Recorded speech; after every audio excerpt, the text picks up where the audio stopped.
So the next presentation is done by yours truly.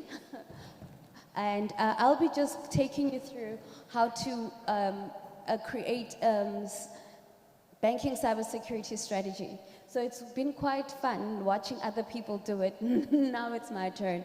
So let me see where we're at. I'll give you a brief overview of who we are. The company that I represent is the Zora Group. As you see, it's got a chess piece there. The most powerful piece on the chessboard is the queen. And our company is female-led. Majority of the people in our team are females. And obviously taking leadership from the ladies that came before me and making sure that we run a company that is trailblazing in terms of strategy as well as thought leadership. Zora by definition means a new dawn in Croatian. Don't worry, it's not owned by Croatians, it's 100% black female owned. Since 2013 we've been charting the path and literally blazing the trail in the South African industry. And we've got several divisions in our company, but our flagship division is that of technology. Our industry verticals, in terms of the services we provide from a technological point of view, is cloud and automation. So we work with hyperscalers such as AWS, Huawei, name them, Google, and as well as AWS. And then also we assist organizations with regard to strategies on-prem, off-prem, hybrid, and also looking at how you can manage your entire environment. The other vertical that we provide is cybersecurity. So we assist companies with regard to penetration testing, vulnerability testing, as well as managing your NOC and your SOC, which is your security operating center as well as your network operating center. And then we also enable companies with regard to digital transformation strategies, because without a digital transformation strategy, there's no way you can literally move your environment to a platform that is going to allow you to scale as well as to create a secure environment. Furthermore, we have a division called Zora Connect. In Zora Connect, we're working on a new technology called TV white spacing, whereby we use the frequency of the TV set its connectivity to ensure that we get connectivity in the rural areas. As you know, the cost of digging fiber is very expensive, especially reaching the people in the most remote areas, but we utilize TV white space technology and use that part of the spectrum to help connect people to the internet. And in a nutshell, that is what we do, and hence I'm standing here in front of you. Now, the question is, how do you then build a cybersecurity strategy that is going to help build trust as well as loyalty? Extra, read all about it. I think I was not in London when the young boys were selling the newspapers, but the thing about it is not all news is good news. You do not want to be on the front pages that your company has had a data breach or there has been information leak and the whole world knows about it. When a moment like this happens, the CISO is called, the CEO is called, the board has an emergency meeting, and it is all chaos in an organization. African Bank, a South African bank, had its information leaked earlier this year. Who can forget Flagstar Bank? More than 100 million transactions of applications for credit cards were leaked, as well as Capital One. So these are some of the information that we have seen that get published, especially when there is a cybersecurity breach. Now, you may think that when the CISO comes to ask for budget, it might be very expensive to say we need the following things. We need to ensure that our VPN is secured, etc. But the thing that you do not want for your organization is news that there has been a security breach. Now, the cost of global cybercrime is not small. It's about $6 trillion per annum. This is how much cybercrime is costing us, which is an average of about $190,000 per second. Now, those numbers don't lie, because when you look at unpacking an organization and you're looking at these numbers, then you realize that it is something that needs to be considered.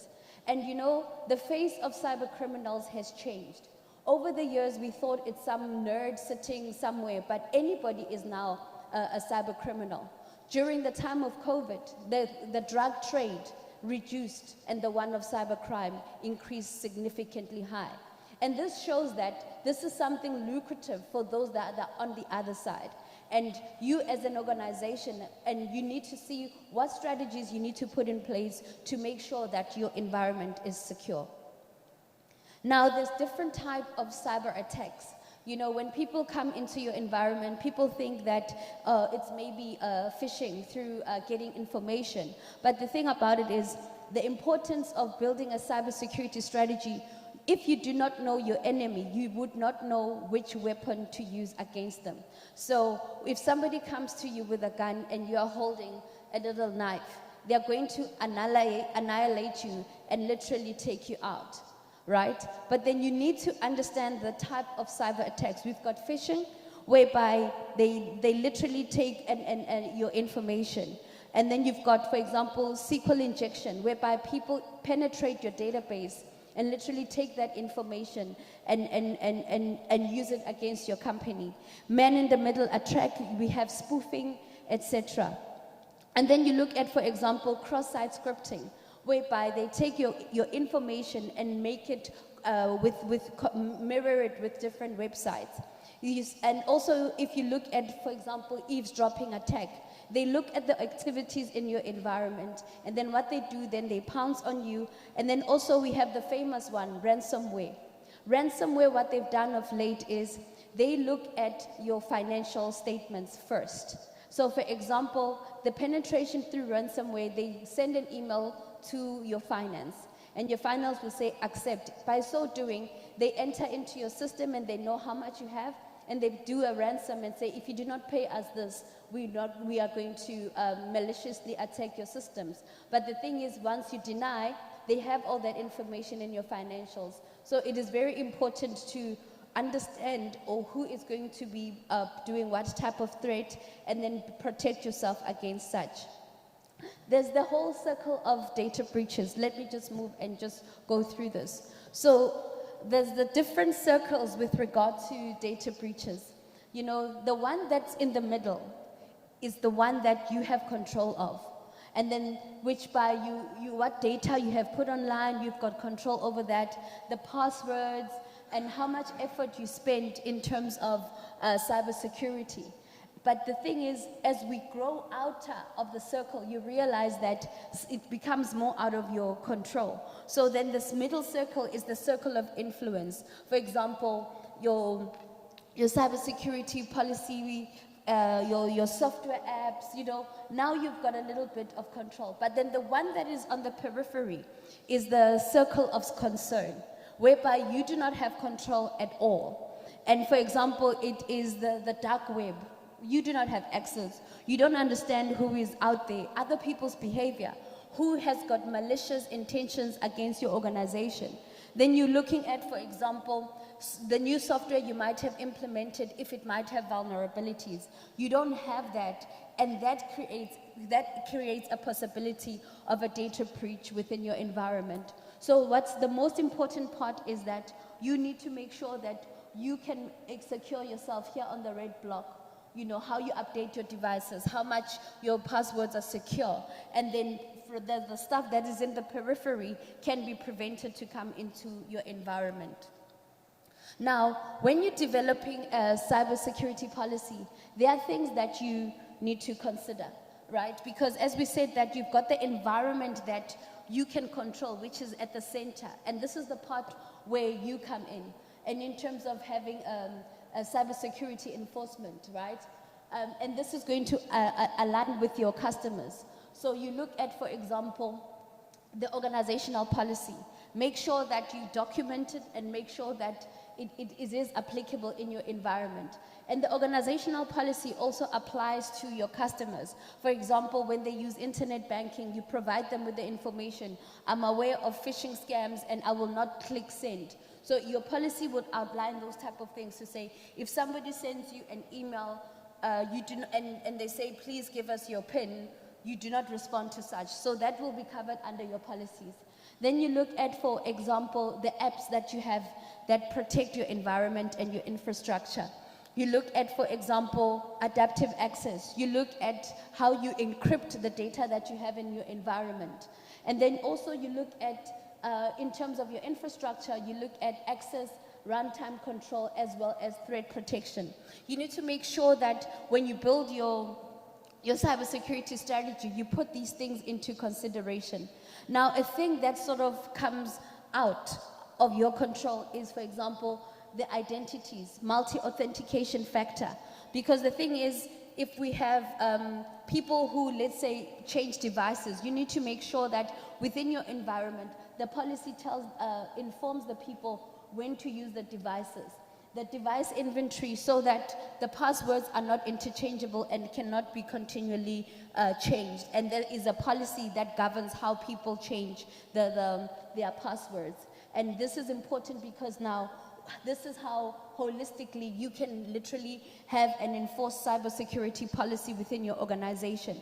There are many variables that allow you to have this. For example, if you have an automated system that continually makes people change their passwords, a system that also identifies visibility and analytics. What do we mean by that? This one for visibility and analytics is part of your NOC and SOC management, whereby you have an analysis and a daily update in terms of your NOC, and as well as your SOC. Mr. Ian mentioned that you need to check the updates every 2 minutes. Because you're in an environment that's processing a lot of transactions at a time, it is very important that you have systems that are automated so that they provide you with information on what's happening in your network, and so that your infrastructure as a whole becomes monitored and that there is no information that is not being able to be tracked.